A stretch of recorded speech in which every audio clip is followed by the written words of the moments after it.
Channel को आपण मानंकु अनेक अनेक स्वागत। आज उत्कलर मौड़मणि आराध्य देवता प्रभु श्री जगन्नाथ बलभद्र एवं माता सुभद्रांकर हरिशयन एकादशी रे सुनावेश बा राजराजेश्वर वेश अनुष्ठित होइथाए।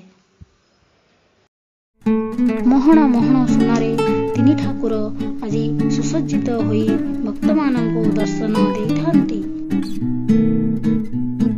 किए कहिला आम महाप्रभुंकर हाथ नाही गोड़ नाही बोली आज तीन ठाकुर श्रीहस्त श्रीपयर रे सुसज्जित होई भक्त मानंकु रथ उपरे दर्शन देवे। मनमोहन आज सुनावेश रे माँ सुभद्रा विभिन्न प्रकार स्वर्ण अलंकार रे सुसज्जित होई भक्त मानंकु दर्शन देइथांती। किरीट ओडियाणी चंद्रसूर्य कान आड़कानी कदम्बमाली सेबतीमाली तगड़ी मयूरचंद्रिका चूड़पट्टी राहुरेखा एवं विभिन्न प्रकार माली रे सज्जित होइथांती। सेहीपरि बड़ ठाकुर बलभद्र श्रीपयर श्रीहस्त किरीट ओडियाणी कुंडल चंद्रसूर्य विभिन्न प्रकार माली सुदृश्य सुवर्ण हार मयूरचंद्रिका चूड़पट्टी राहुरेखा सहित अस्त्र भावरे सुनाहल और गदा धारण करिथांती।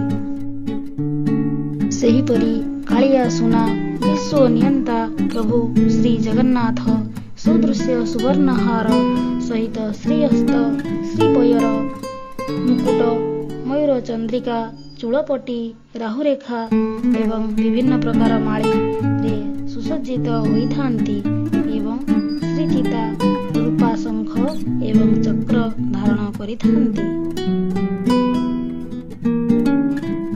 प्रभु श्री जगन्नाथंकर समस्त स्वर्ण अलंकार सहित एक रूपा आभूषण शंख धारण करिथांती। ततरे बड़दाण्डरे सिंहद्वार सामनारे तीन रथ उपरे तीन ठाकुरंकर सुनावेश दर्शन कले अत्यंत पुण्य मिलिथाए बोली कुहाଯାଇଥାଏ।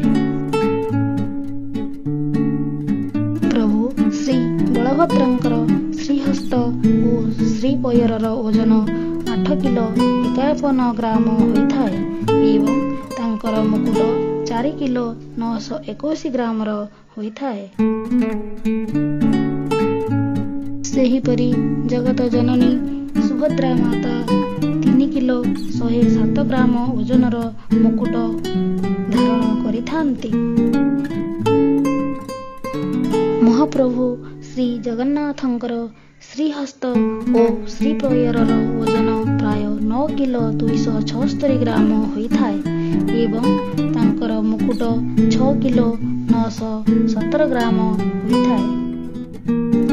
वर्षक मध्य महाप्रभु श्री जगन्नाथ बड़ ठाकुर बलभद्र एवं माता सुभद्रा विभिन्न पर्वपर्वाणी रे विभिन्न प्रकार वेश रे सुसज्जित होइथांती।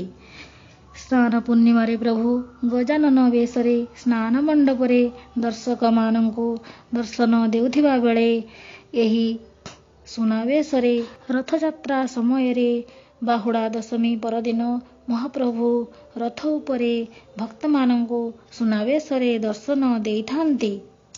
एही सुनावेश को देखिबा पई कोण अनुकोणरू अनेक श्रद्धालु पुरी श्रीक्षेत्र को आसीथांती।